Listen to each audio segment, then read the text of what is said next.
This is R.J. Rushdoony, Easy Chair number 65, February the 24th, 1984. We've had quite a week here with a series of very interesting visitors from South Africa, from the Justice Department in Washington, from pro-life, and from other organizations. The climax, of course, is now at the end of the week, and we have with us Ari and Linda McMaster. Now, there are a great many economists in the United States. Most of them are theoretical. Very, very few of them know how to work in the marketplace and to make money as well as to talk about money. And Ari McMaster is one of those few. So, when we listen to him, we're getting very down-to-earth, practical counsel as well as mastery of the theoretical. Ari, it's a pleasure to have you with us again. It's a pleasure to leave the snow country for a change. We have also with us our own Otto Scott, who will sit in to help with the interviewing. Ari, could you give us a general picture of the state of the economy today? I think we've seen a major shift in the economy that occurred at almost simultaneous with President Reagan's very optimistic State of the Union message. I think we've now entered the era of deficits with tears, and that the U.S. dollar will be under pressure periodically over the next several years, determined by the rate of interest, which is assessed here in the United States. Well, what does this mean practically for people? What this means practically is, in terms of our central bank, the Federal Reserve, they are increasingly faced with one of two options. Either recession as a means of again fighting inflation, which always brings high unemployment, or allowing inflation to kick off, which means we'll have flight capital leaving this country, money that's flowed in from overseas, foreign investors from the Pacific Basin, from Latin America, from the Middle East, from Europe, who have come to invest in this country, in our stock market, our bond markets, our U.S. government securities, because the U.S. dollar was seen as a haven of safety, and also because we had real high rates of interest, which made the dollar an attractive investment. That is no longer viewed with the favorable attitude that it was over the previous 2 years, because the reality of our federal deficits, the reality of the fact that inflation is again heating up in this country, has now created a crisis for our central bank, our Congress, our administration. And so what we're faced with at this accelerated point in the business cycle is no good options. The only options we have are painful. If the Fed lets inflation kick off, then what we'll see is higher U.S. interest rates as foreign investors who have financed a third of our deficit leave our shores in terms of their investment capital. If they do fight inflation, then we'll also see higher interest rates and a recession. So, as I see it now, and it's a quite troublesome scenario, it looks like we're going to see higher interest rates either way we go. The only solution to that is to cut the federal budget on both the guns and the butter side of the equation, and that's not a likely prospect in an election year. Well, it looks like the economy is just one of bad news then, and would you agree with me that we have a gutless administration and two gutless parties?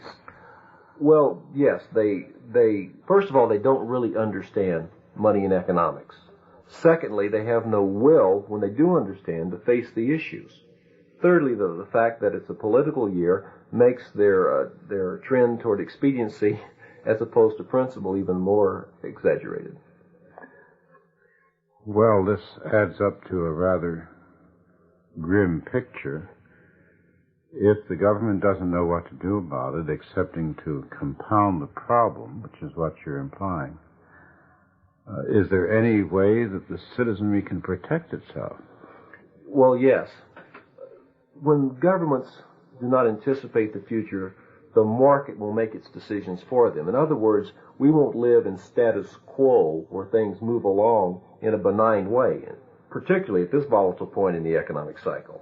The explosions we've seen in the precious metals in the last few weeks, gold, silver, and also now the drop in the U.S. dollar against the German D-mark specifically, indicates that there's a radical shift taking place now, which will again cause a political crisis stemming from this economic crisis. I think with regard to individual action, it's certainly no time to assume debt, because we are now in the inflationary stage of the business cycle, which means we're moving toward the maturity of this business cycle. Well, some years ago, people were advising everyone to get into debt because we're in an inflationary cycle and you would pay back with less real dollars than you borrowed. I think the most dangerous thing that has happened that puts us at economic risk now in this country is that the rules of the economic game have changed since 1980. Mm-hmm. What we saw in the 1970s was that it made sense to borrow because lenders subsidized those who borrowed money. In other words, borrowed money after inflation, after taxes, was subsidized by those who loaned it. Mm-hmm. But what happened, as in all markets, the understanding of the phenomena of inflation became widely manifest. Everyone learned what the time value of money was by late 1979, early 1980, and they have not forgotten that lesson. So what we spun out into was literally flipped into a whole new set of economic rules when the Federal Reserve saved the dollar in late 79 and early 1980, and interest rates, short-term, went over 20%. What effectively happened was that no longer was the marketplace willing to subsidize borrowing. It became expensive, and it also became risky to borrow because the real rates of interest have now stayed above the rate of inflation, and in some cases, after taxes as well. So, here's the difference. In the 1970s, as inflation took off, you could borrow and get away with it because it was subsidized. Borrowing was subsidized. Mm-hmm. In the 1980s, now, as inflation kicks off, already the marketplace is anticipating that inflation and charging even higher rates of interest. Do you see any limit to, or do you see any estimate of what kind of interest rates, if this continues, one might expect?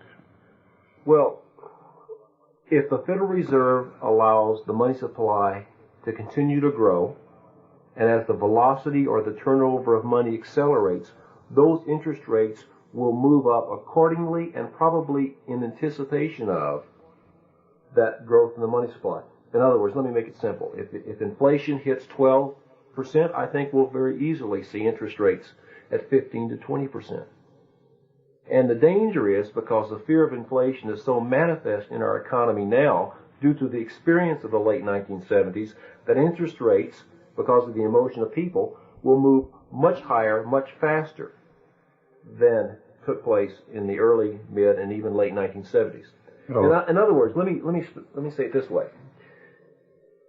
The nature of interest rates, which is a governor on inflation, is such that as inflation heats up, commensurately we will see interest rates move up that will tend to offset that inflation to the extent that it weakens the U.S. economy. Well, if money becomes too expensive to borrow, the wheels will stop rolling. See, that's my concern right now, is that we turn the corner on longer recoveries and shorter recessions in 1980. And what we'll see now is shorter economic recoveries and longer recessions as the trend turns down. Why? Because those high interest rates will slow down the economic recovery sooner than most economists expected and send us into a decline. Right now, for example, we have consumer savings, which is the lowest it's been since 1949, which is exactly the wrong thing at the wrong time for the American consumer with regard to longer recessions and shorter recoveries. Secondly, we're at the point in the economic cycle when business capital spending should increase. Normally, businessmen would like to have 100% return on whatever the interest rate is in which they borrow money. So if they have to borrow money at 13%, they'd like to have a 26% return. Who is going to take those type of risk in this type of environment where interest rates are unstable and lending institutions are pegging interest rates at a variable rate that fluctuates with the prime rate? For example, prime rate of 11.5%, they may be paying 2 percentage points over prime. How can you plan as a businessman if you're living in an environment of that volatility? What they do is they cut back their spending. That short circuits the economic recovery and sends us off into a recession. What does this mean politically? What this means politically is that I think the politicians are going to be held accountable in an election year, which from a political perspective is the last thing they really want to see happen. Because the normal political cycle is that you gear up, have a good economy in an election year, and then after the election takes place, then the economy bears the brunt of all the monetary and economic excesses which occurred during the election year. I do not think that will occur this year. I think what we'll have is a political crisis this year prior to the election generated by an economic crisis. I expect, if my work is accurate, that following the 4th of July of this year, the real pain economically with regard to return of recession, high interest rates, and inflation will again become the primary issue in this political year. That doesn't bode well for Mr. Reagan.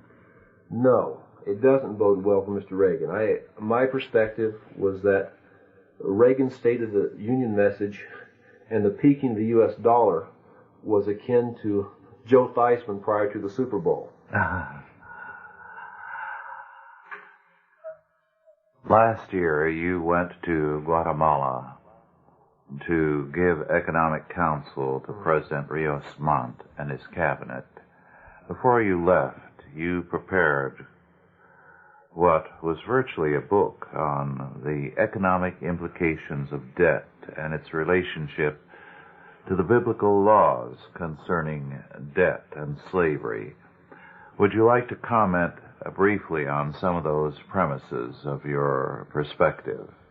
Well, basically, the root meaning of the word debt is death, D-E-A-T-H. And so the wages of sin is death, whether it's the sins that most Christians consider sin, such as theft, immorality, but also it's death economically. And in reorganizing that work that I did for Guatemala, I've now come up with 35 points that, to my mind, are absolutely devastating in a deathly way of how debt money and debt negatively affect an economic system. You see, we have become accustomed to living with what is known as the business cycle in this country. But the business cycle is nothing more than the expansion and the contraction of the use of debt, the use of credit. In a godly system where you have honest money, not debt money, growth should be linear and consistent without all these oscillations of pain, booms and busts. They wouldn't exist. They're a natural phenomenon in a godly economy. So in this linear cause and effect growth economy, in a Christian economy, you would be able to plan ahead accurately and lead into what I call a prosperous era of wealth for all. There's some other things about debt that I've come across. In pagan cultures, among the Aborigines, anthropological studies have shown that the people take their wealth to the pagan priest at what's known as potlatches, and they smash that wealth. It's a sacrifice to the gods. That's no different than what the American people have done, as they've taken their money to the international banks, who have then loaned it to communist powers, as well as the third world countries, who have no intention of ever paying that money back, to the tune of $850 billion. Our wealth, as pagans, has been smashed. Those are payments to the gods of liberalism. Right, the gods of liberalism being the gods of humanism. And what we have, historically in this country, we saw the importance of separation of church and state. But it's not often recognized that not only did we see the early Christian founding fathers see the importance of separation of church and state, they also saw the separation of church, state, and economics.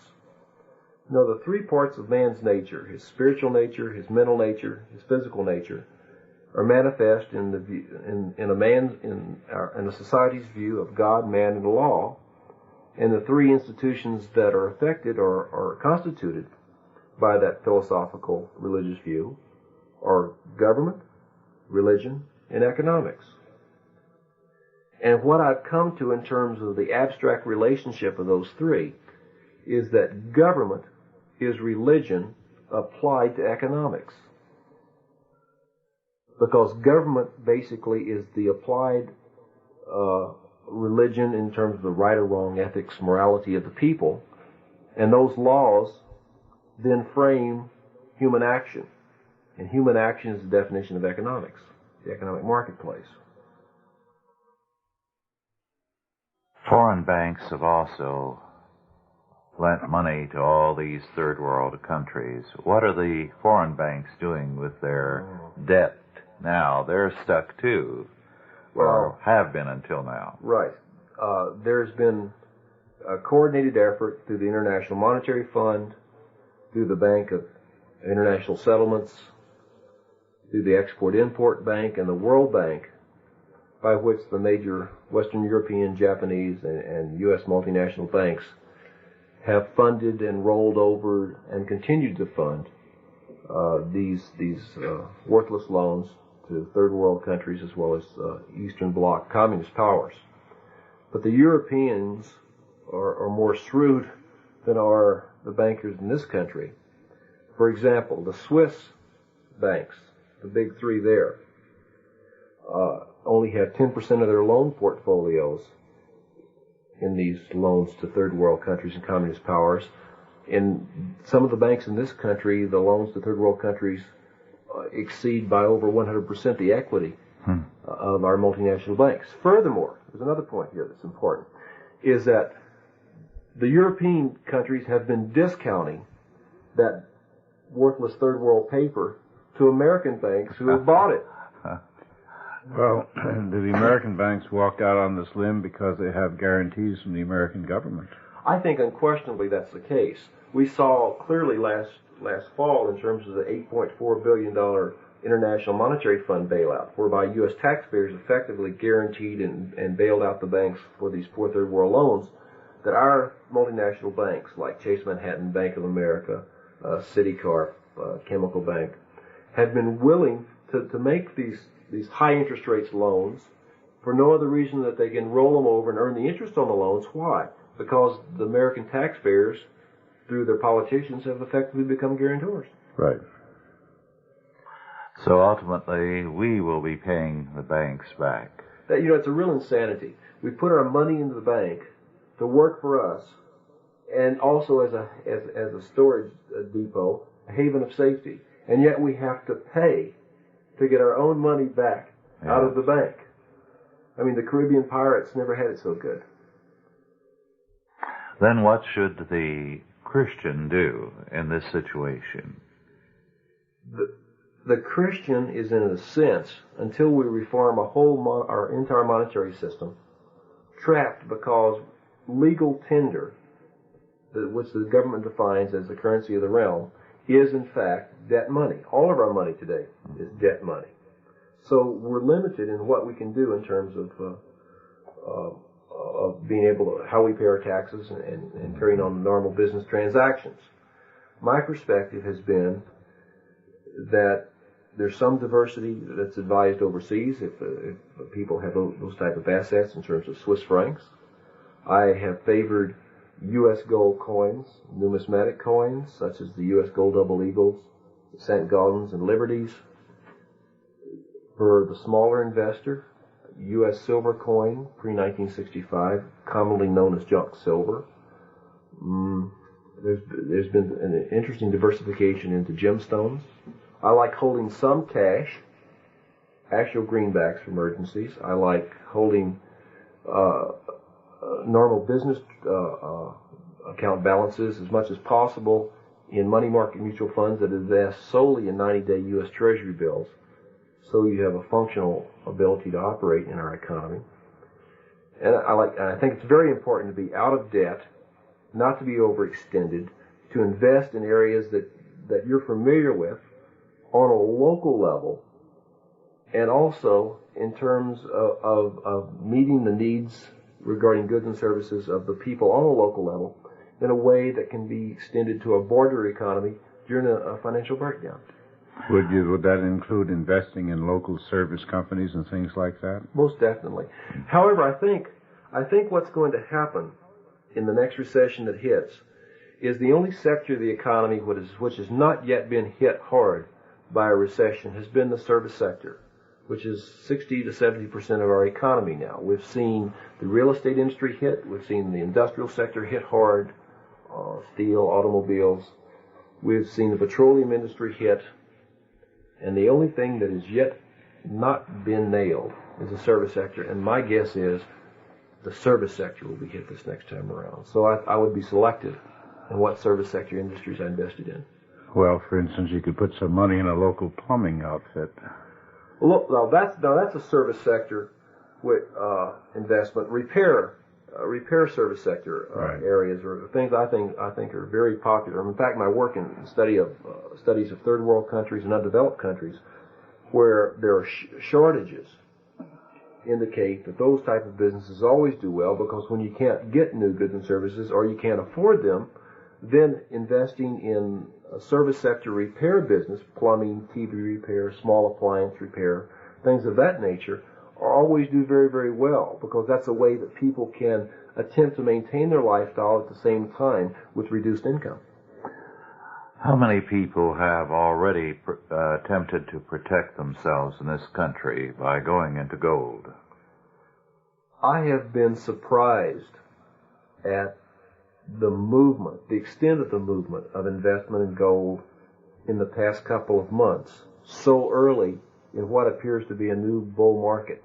Normally, you don't see such a widespread diversification of capital into the precious metals until the news of gold is on the headlines of the newspapers and widely broadcast in the media as being an excellent investment. But now people have become knowledgeable, and I noticed that Friday a week ago there were no U.S. Gold coins in terms of St. Gaudens or Liberties available either in this country or in Switzerland. The reason being they were expecting the premium to go up again. Now what that means is that the demand has become such that they're again increasing the price of those coins with regard to bullion coins. I think there's only one thing that at this point in time that can knock down the price of gold and silver, and that is sharply higher U.S. interest rates coupled with such a severe recession that it sends the economy tumbling into a debt contraction in the private sector. About how many Americans have already gone into gold, would you guess? The numbers I've seen on that in terms of actual commitment into precious metals is approximately 6 million, certainly less than 10 million, which is a very insignificant figure, 3 to 4% of our population of 234 million people. However, there are surveys that show that approximately 35 to 40% of the American public has at some time considered and will consider in the future investing in the precious metals. So what's the point? If that projection or that intention it becomes manifest, if we move from 3 to 4% of the population which invest in gold now to 35 to 40%, then we could see an absolute rush into gold that could send it over $1,000 an ounce almost overnight. If 5% of the institutions who manage investment portfolios in stocks and bonds, if those institutions put 5% of their funds in the metals, we'd see a rush into it. We'd see 850 new highs, $1,000 an ounce gold very quickly. Well, assuming that this scenario works out even roughly, what you're really saying is that we're going to go into a recession this year, which will lead to a Democratic victory at the polls, and next year would be probably worse. What would you imagine the Democrats would do? Well, first of all, the statistics I have is that 60% of the voters will swing either to from Republicans to Democrats or vice versa based upon economic factors. Yes. I think what will happen this year is that the central bank, the Federal Reserve, will be forced with the decision of saving the system, saving the U.S. dollar by sending interest rates higher and the U.S. into a severe recession, or letting the dollar slide and gold and silver go through the roof. I think it will be a very critical choice. I do not think we have anything other than those two very severe either-or options this year. If they decide to save the system and let interest rates skyrocket and the U.S. economy plummet, that, in my opinion, now is only a short-term solution, because if we have a Democratic administration in 85, we will have increased federal spending, we will have capital from this country flow offshore, which will tend to send interest rates even higher, and with every 1% increase in unemployment, the federal deficit increases by $28 billion. So a recession at this point in time compounds the deficit problems. There are no good answers aside from major slashes in the federal budget. Do you think it's conceivable that the Democrats would repeat Mr. Roosevelt's approach and declare a state of national emergency? I think that's a very real possibility, certainly preceded by exchange controls, international currency exchange controls. I would expect that would be part of the emergency reaction. Well, normally they'll do things piecemeal, and it'll be curious for me. It's curious for me. I'm going to watch very carefully, because if these things become manifest prior to the election, how much action in these areas with regard to limitation of economic freedom will a current administration implement prior to a key election this fall? So there's a certain amount of checkmate built into the system in terms of political strategy versus economic reality as it occurs between now and election this fall. You know, some years ago in the 20s, a German novelist wrote a book entitled The Sleepwalkers. Do you recall that? I don't recall that, no.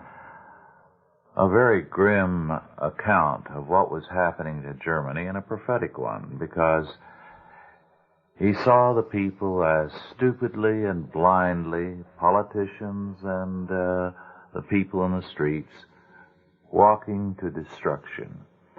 And it would appear that we are sleepwalkers now, and that both parties are made up of sleepwalkers who have no awareness of the precipice that is ahead. It requires some real stupidity to be in politics on the national level today and go on presenting a brave front about solving problems by getting election. Well, culturally speaking, the parallels with the Weimar Republic become more and more pertinent every year. With the growth, expansion of pornography and so on, we're like Berlin, 1929. If we have Berlin's experience of an economic debacle affecting the currency and all the rest of it, all the banks in Germany at that time had to close their doors. That led to dictatorship. Now, the only people that I can think of in the United States that would favor such a solution would be the Marxists. You know, Otto, that's interesting that you bring us back to the German example, because increasingly, in terms of my studies and my work, that is the closest example that I find that we are paralleling, that we are moving toward. It is the German type of dictatorship, where humanistic law is carried to its logical conclusion. Well, there was a Washington attorney, a woman, who wrote a book a number of years back called Our Emerging Fascist Economy. Yes. And she analyzed fascism as the facade of capitalism, in which the disparity of incomes is retained, but all the basic priorities of management are leached away and held by the government. Well, the madness of the American consumer is demonstrated by his willingness to borrow for consumption rather than even investment. So it shows me that when consumer spending is 2/3 of our GNP, of our gross national product, This demonstrates very clearly that the American consumer has no understanding, basically, of economics and finance, in any rudimentary sense of the word, and they expect the government to solve all those problems.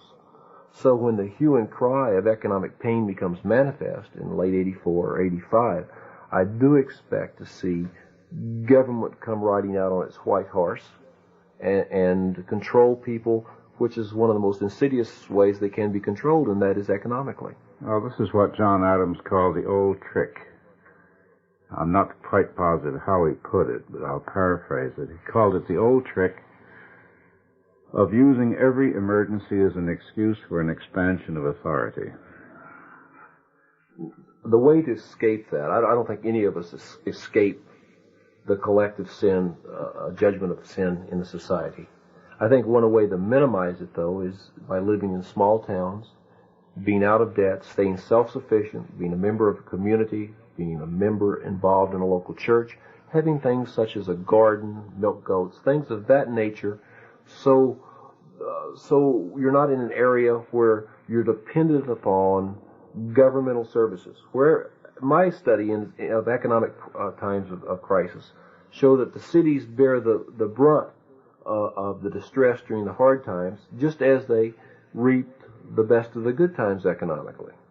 And the very nature of government control is where you have concentrations of people, they're more easy to manipulate and to take away their freedom. Well, of course, when you have a population and a government, which both agree that the government is responsible for the quality of everyone's life, there's no way around the expansion of authority in terms of emergency. The people will demand those chains. Yes. See, we live with the illusion that government is God. But that is the ultimate distortion of reality, particularly in the economic realm, because government is an economic parasite dependent upon the tax intake, the revenues from the people.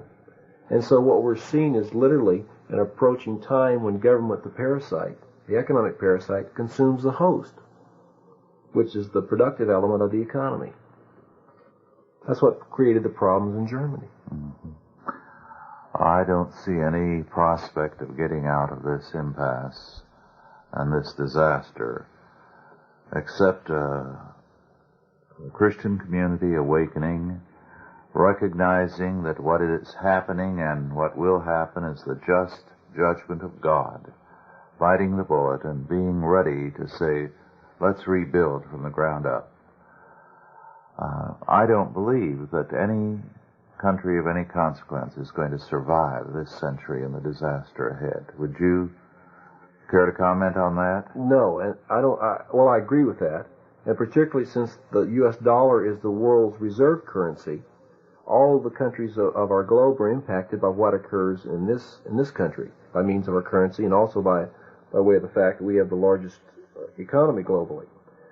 But what we're seeing in terms of the theological battle as it's fought on the economic front is a confrontation between men creating something out of nothing, playing God, fiat currency, fiat U.S. dollars, backed by nothing, created out of thin air, as debt, versus real money, which is linked ultimately to some commodity, such as gold, wheat, silver, whatever.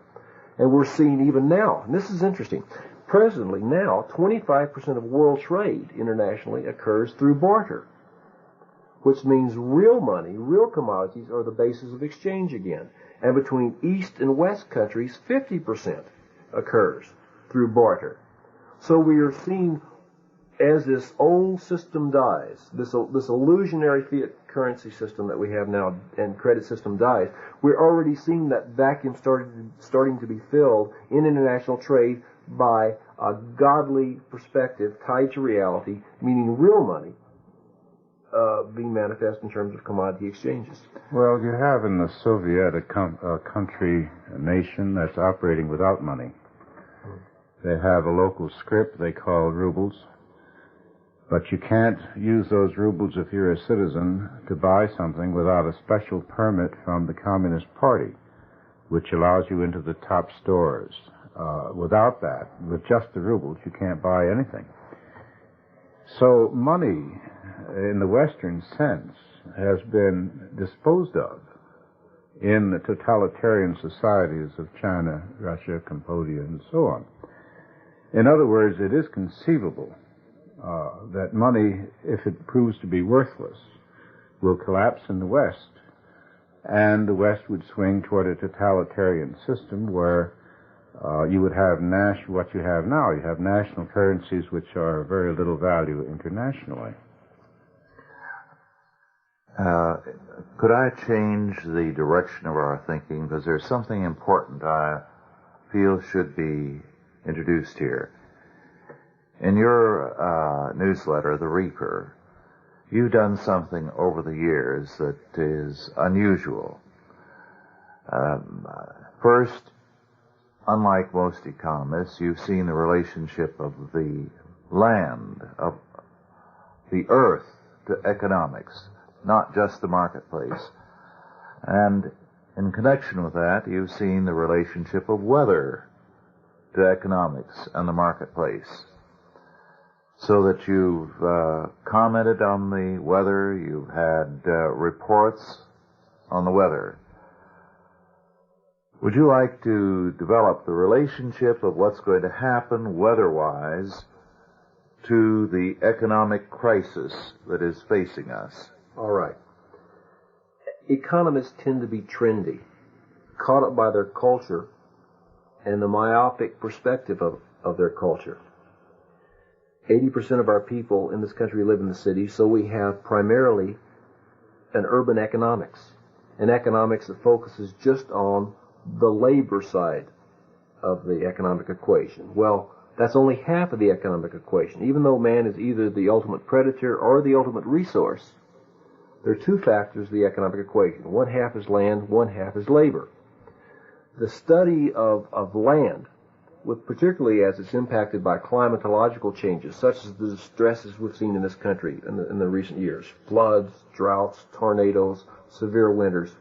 Every time in history, when those type of major changes occur in the land side of the economic equation, in order for people to maintain their lifestyles and to get along, they are no longer tolerant or willing to put up with the obese, inefficient, overbearing bureaucracies which have ruled over them during good economic times.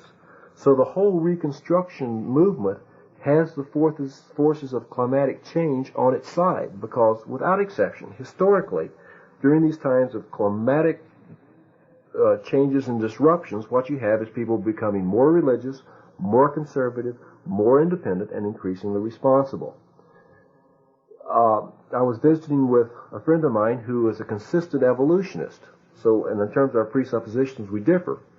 But in terms of our conclusions that we've drawn from the evidence concerning the climatic changes and their impact on the U.S. economy and the U.S. government in the 1988 to 1992 time period, what we came to is that both of us think that Western debt capitalism and the United States federal government as it now exists and operates will meet its major time of crisis during that era, the 1988 to 1992 time period.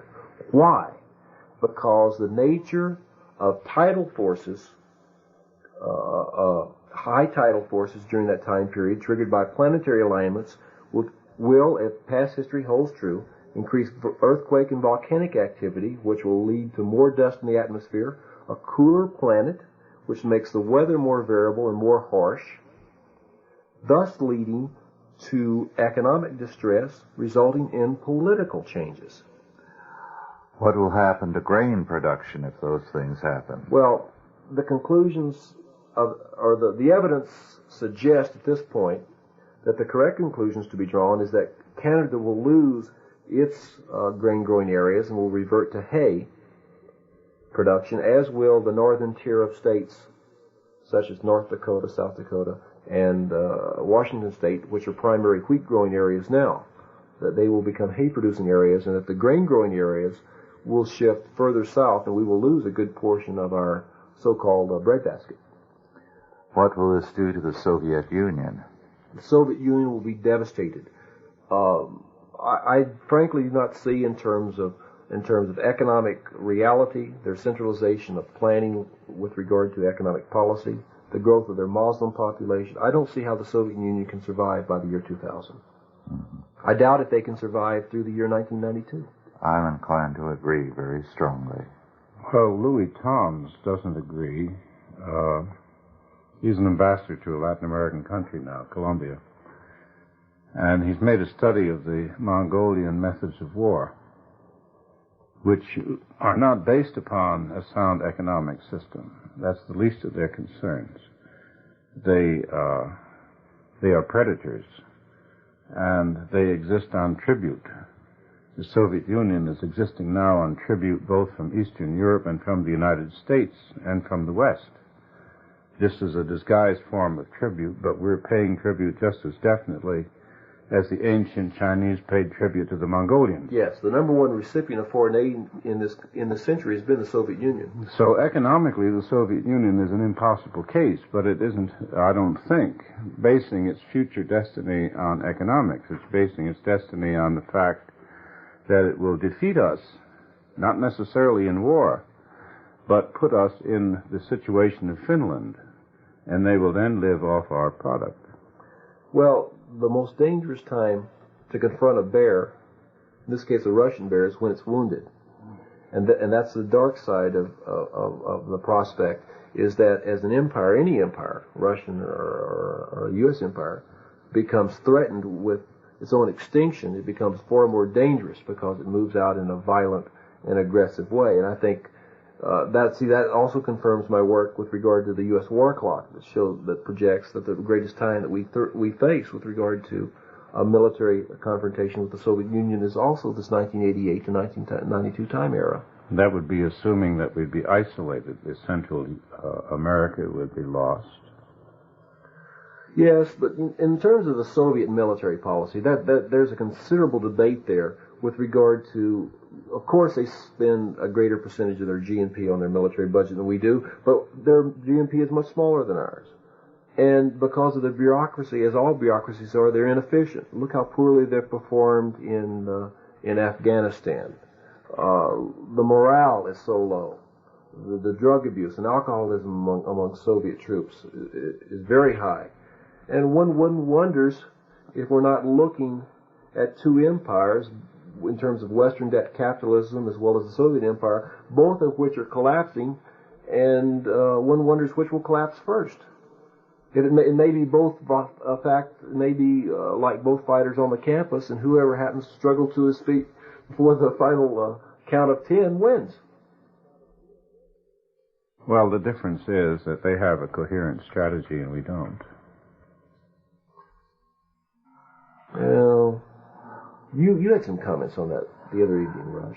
Yes, I find it hard to believe that they can be efficient in any area, and their coherent strategy probably presupposes that we will go on producing as we are.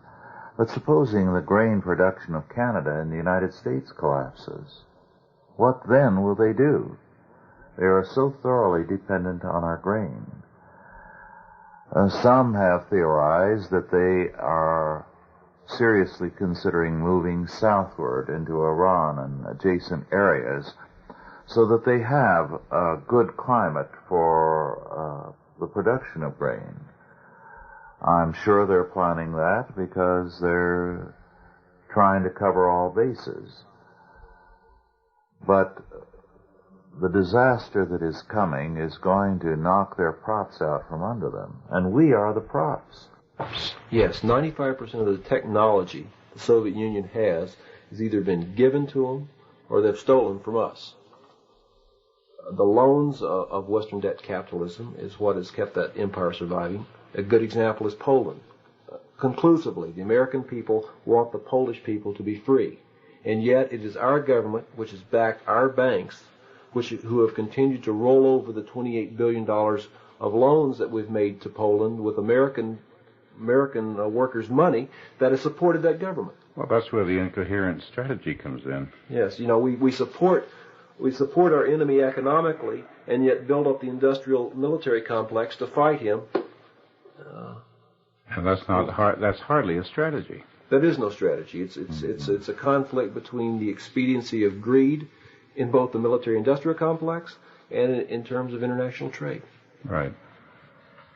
Well, of course, I don't like the term military-industrial complex because my feeling is the military wants peace. They're the ones who are out in front.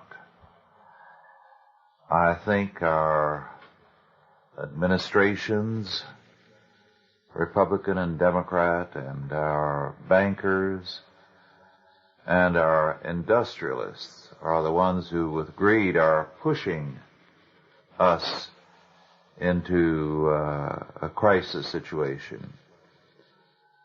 But I think we have a different temper in the military.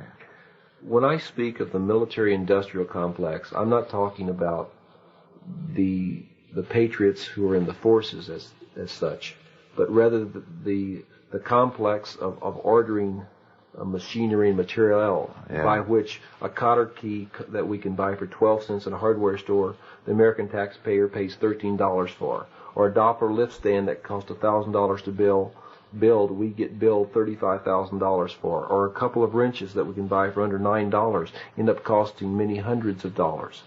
That's the excess I'm speaking of. Mm-hmm. Oh, I'd agree emphatically there.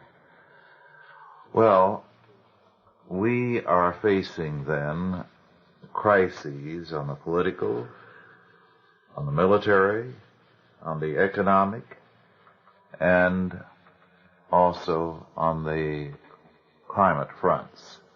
Are there any other areas where we're facing a crisis? See, crises, as I see it, will become manifest unavoidably wherever men become irresponsible and refuse to take care of things as much as possible on the local level. Let's make that easy. The three largest items in the federal budget are welfare spending, the military budget, and interest. Well, usury or interest, which is the third largest item in the budget now, $100 billion a year and compounding at exorbitant rates. If we had an honest money system and a biblical-based system, we would not even have a federal debt. We wouldn't, much less interest on the federal debt, so that would be eliminated. If we moved into a responsible military posture, much in terms of defense, much like Switzerland has, where we have local militias, people are trained, we have civil defense systems, procurement is handled on an ethical and a cost-effective basis, then we would not have need for the military budget. 60% of our military budget is spent overseas. It's not spent to defend this country whatsoever. So we have huge savings that are potential there. Thirdly, if the church did its job with regard to the health, education, and welfare needs of the people, then on the local level we would not have the spending that takes place in the butter side of the federal budget either. Interesting that in terms of safety nets, if you took the bottom 10% of the people in this country in terms of poverty and distributed money to them directly, the families would receive an annual income of $48,000 a year.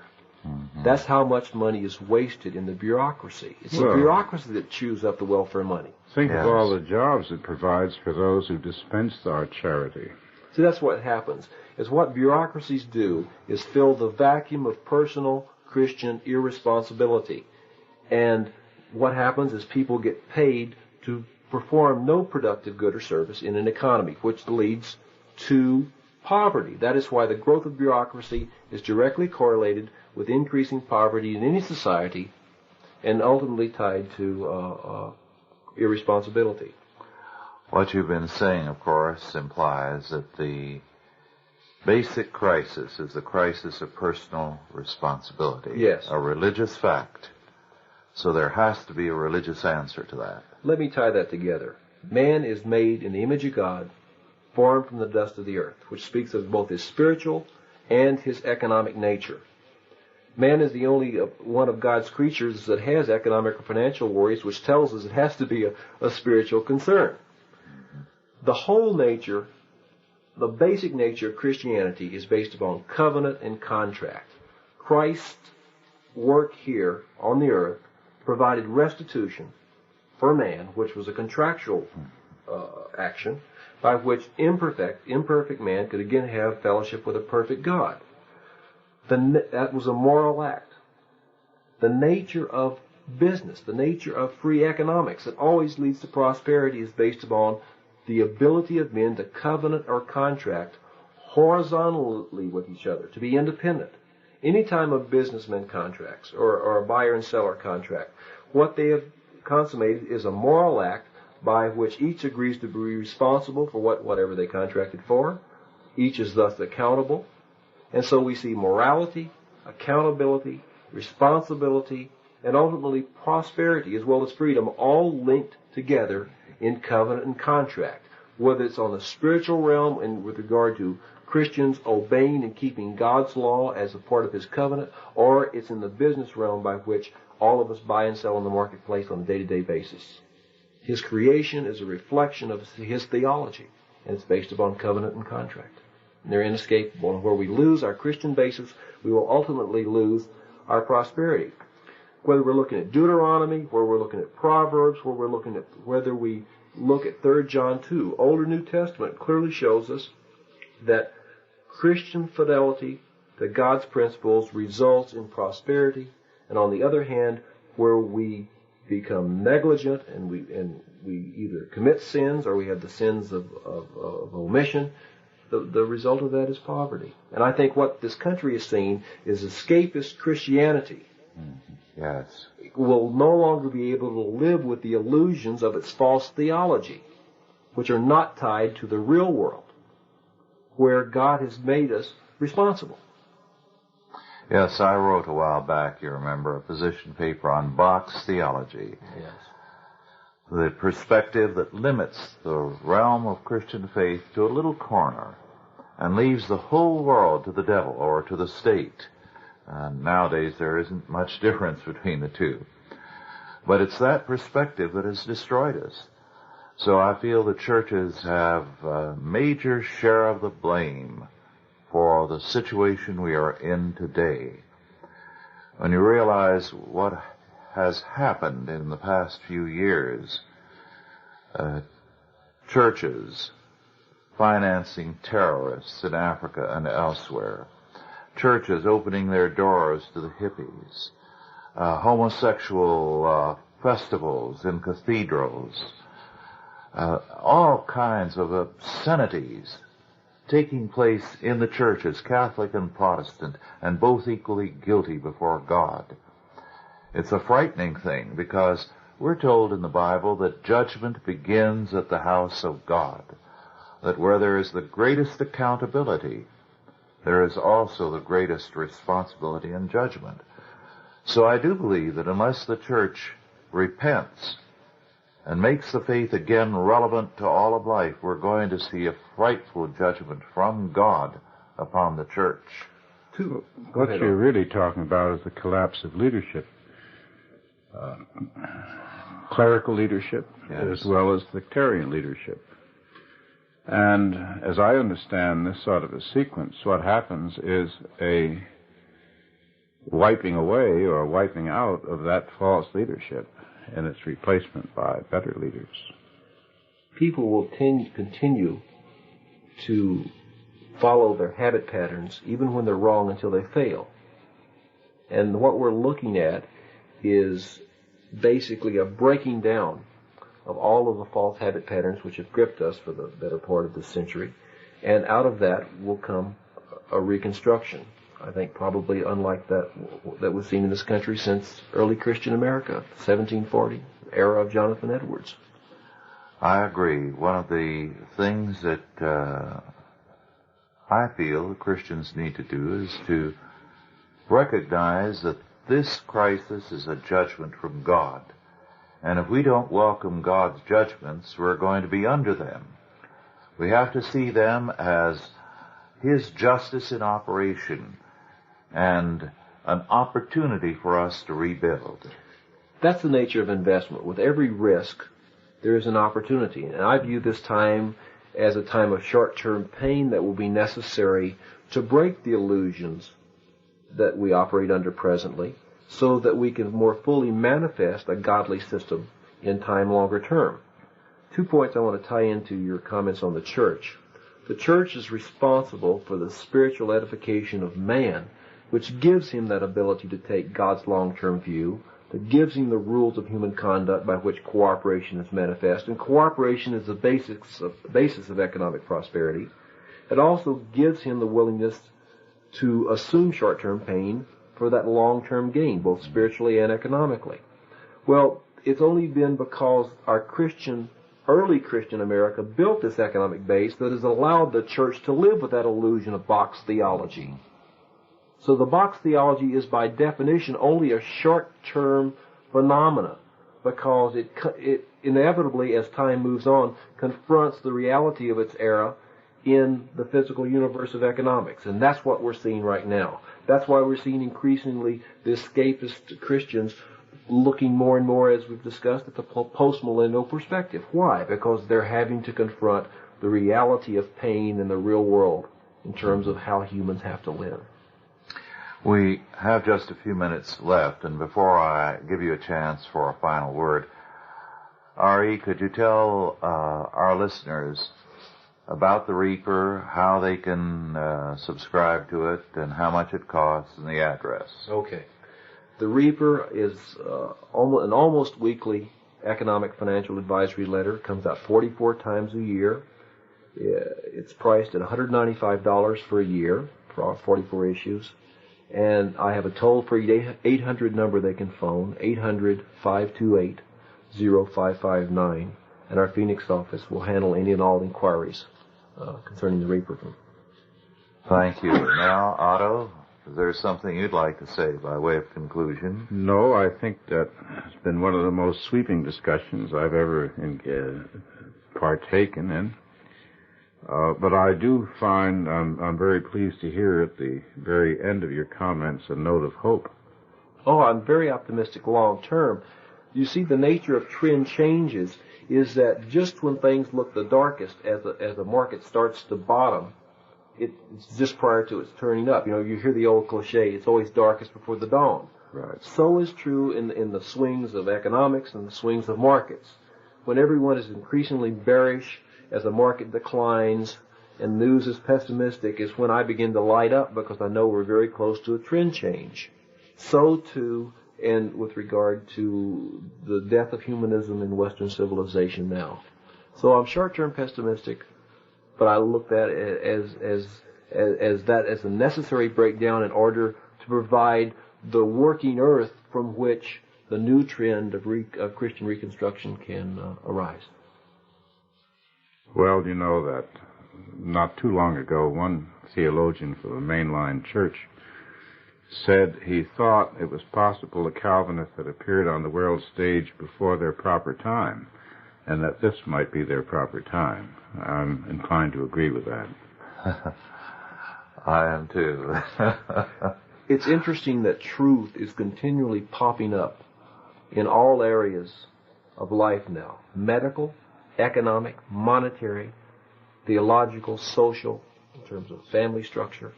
And that truth is having trouble coming to bear in terms of its fruition in society at large because of the institutional rigidity that exists today. It is the nature of these massive changes and breakdowns that really dissolve this institutional rigidity, that allow this truth to really grow and flourish. And I think we're going to see an explosion of prosperity in the next past the year 2000 as a result of the changes that are taking place now already, in terms of what I'm seeing by way of technological breakthroughs in the scientific realm done by, as we discussed, Christian men, suggests that we have a glorious era ahead of us, literally a millennial era, in terms of real human fulfillment and blessing as a byproduct of the theological base which precedes that blessing, which is Christian reconstruction. Marvelous words. I couldn't agree more.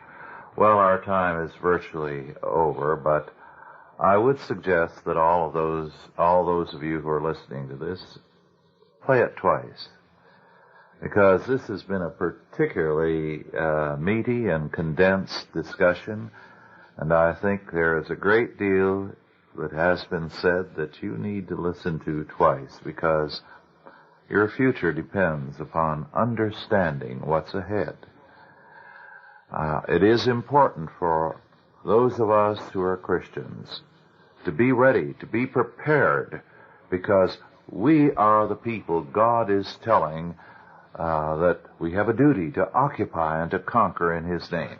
And without a vision, the people perish. Yes. And you don't have a vision with regard to the future that's accurate unless you're in touch with reality. And being in touch with reality assumes both correct religious principles and the correct interpretation of facts in terms of those religious principles so that you can project the future accurately. Yes, I couldn't agree more. Otto, do you have a last word? Oh, no, indeed. Well, our time is about up. Thank you all for listening, and thank you, Ari. It's always a pleasure to be with you, and we do appreciate the time you've given us. I've enjoyed being here again. Well, thank you. It's been our pleasure, too.